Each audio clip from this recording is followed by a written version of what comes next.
Basta mga pre, merang magpapagawa ngayon, MIUI, Yamaha MIUI 125 mga pre.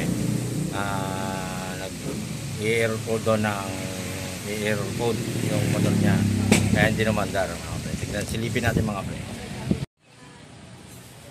Yan yung motor niya mga pre. Hinila na lang dito yung pre at ayusin doon na natin. Iniwan na lang mga pre yan. Yung motor niya MIUI. Tapos nag-ting siya mga pre. Bibilangin natin. Stop natin. On.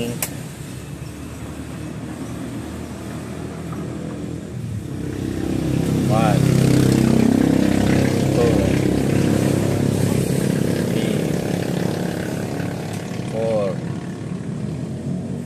1, 2, 3, 4, 5, 6. Mga pre. Air code number 46 mga pre. Checkin natin dito. Ayan. Bago pa yung battery mga pre. Sigurado nag-discharge yan. Ay papacharge muna natin to mga pre. Ayan. Charge muna natin. Tatanggalin ko muna mga pre. Ayan mga pre, na i-charge na natin yung battery. Checkin na natin ito mga pre. Lagyan natin sa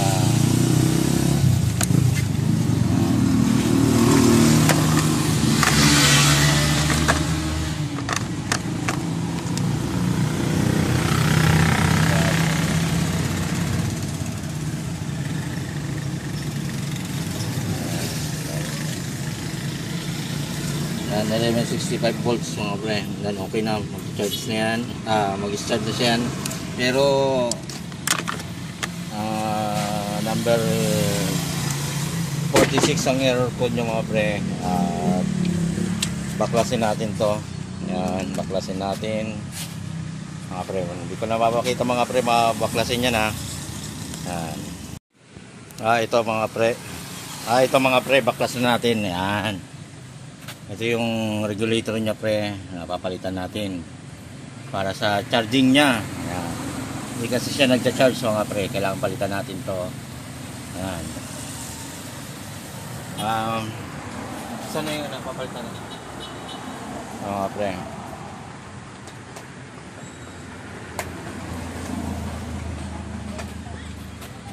Ito pre, kakabit natin, gawang G2 mga pre. Ayan. Palit natin dito. Tapos 8mm yung mga tornilyo dalawa. Ito luluwagan mo lang pre, ito tatanggalin natin. Ayan pre, nabaklas na natin, nandito siya. Ayan. Ito mga pre, ayan. Tanggalin natin mga pre. Oops, isa ko lang kasi. Ayan. Hindutin lang natin yung gitna mga pre. Hindi matanggal mga pre. Sige lang.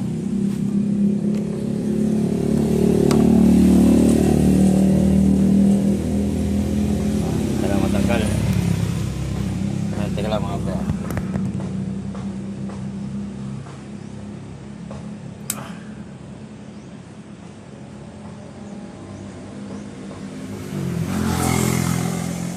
Ayan, natanggal natin mga pre. Ayan. Balikan natin ng bago mga pre. Tingnan mo natin kung sunog yung mga socket pala mga pre. Ayan. Okay naman siya mga pre. Tapos salpak na natin to. Ito, salpak na natin yung bago mga pre. Ganyan mga pre.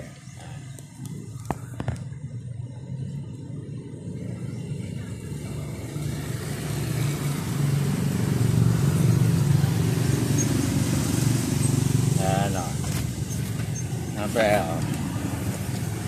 salpak na natin mga pre, testingin na natin muna mga pre.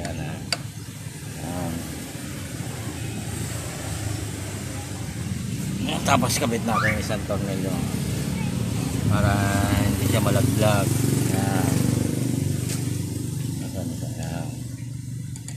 Ganyan lang muna mga pre.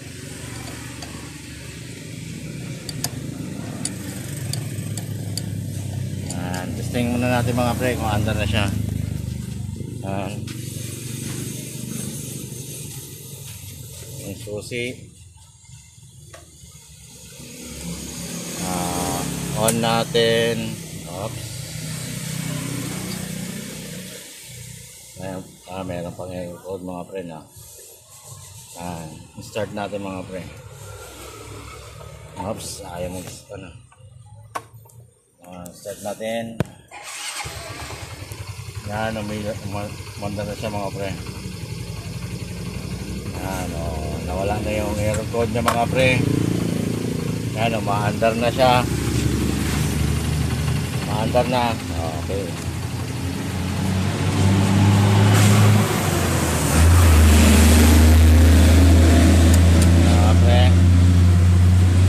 Tapos checkin natin yung charging niya mga pre. Yan. Checkin natin. Babag niya yung ano ko. Ano, voltmeter.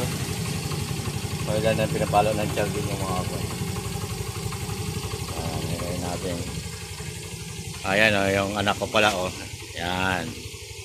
Yan siya nagabot ng voltmeter natin mga pre. Check natin.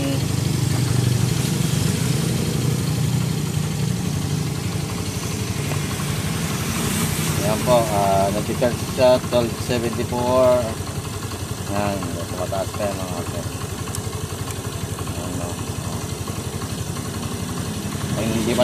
Pag ni-revolution pa natin yan, tataas mga pre. Nag-charge na siya. Okay na yung motor niya mga pre. Ayusin natin, kabit na natin at para tapos na. God bless sa inyo mga pre. Nandito na lang mga pre.